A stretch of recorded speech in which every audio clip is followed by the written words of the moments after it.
கோயில் வச்சு இருப்பாளாம், அவ கொண்டை முடி அலங்கரிச்சி சிரிப்பாளாம். சின்னஞ்சிறு பெண்ணின் முகம் படைத்தாளாம், அவ கெண்டை விழி கொண்டு நம்மை அடைச்சாளாம்.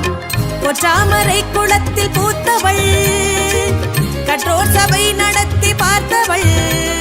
சொக்கனை வளைத்து போட்டாள், இட பக்கத்தில் பாலமும் கேட்டாள். நர்த்தனம் நடத்தி பார்த்தாள், அவள் அத்தனை சிறப்பும் சேர்த்தாள். சொக்கனை வளைத்து போட்டாள், இட பக்கத்தில் பாகமும் கேட்டாள்.